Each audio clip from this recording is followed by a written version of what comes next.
বিয়ের পর মেয়েদের জীবন যেরকম হয়। সারাদিনের পর এই একটু সময় পেলাম। সেই ভোরবেলায় উঠেছি, উঠে থেকে কাজ করে যাচ্ছি, একটু রেস্ট নেই।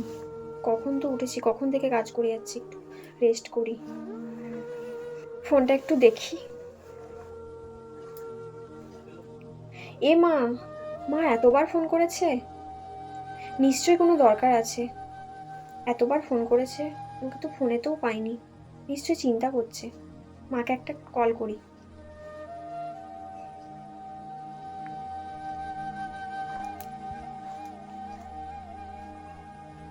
হ্যাঁ মা, তুমি ফোন করেছিলে? দেখলাম অনেকগুলো মিসড কল আছে। হ্যাঁ রে মা, করেছিলাম তো, ফোন তো ধরিসনি। খাওয়া দাওয়া করেছিস? না মা, এখনো তো খাওয়া হয়নি। এখনো খাওয়া হয়নি? আর কখন খাবি রে? ওদের খাওয়া হোক, তারপর তো আমি খাবো না। ঘড়ির কাঁটার দিকে কি দেখেছিস কটা বাজে? বেলা 3টে বেজে গেল, এখনো তোর খাবার খাওয়া হয়নি। আর কখন খাবি রে?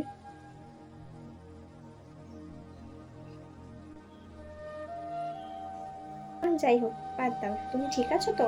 ভালো আছো তো? বৌমা, ও বৌমা। আচ্ছা মা, আমার শাশুড়ি মা মনে হয় ডাকছে, হয়তো ওদের কিছু লাগবে, খেতে দিয়ে এসছি তো। হ্যাঁ, আমি খেয়ে নেবো মা। তুমি ভালো করে থেকো, সাবধানে থেকো। আমি এখন রাখছি মা। হ্যাঁ, হুম, ঠিক আছে।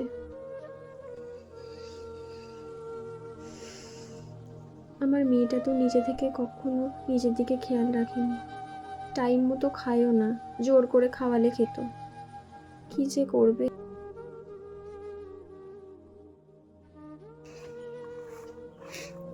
বিয়ের পর মায়ের সঙ্গে কথা বলার একটু সময়ও পাই না।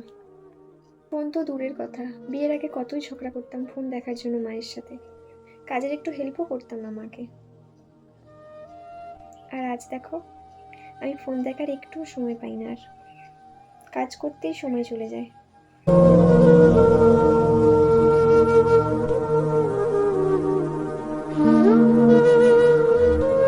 ভিডিওটা ভালো লাগলে চ্যানেলটাকে সাবস্ক্রাইব করে পাশে থেকো।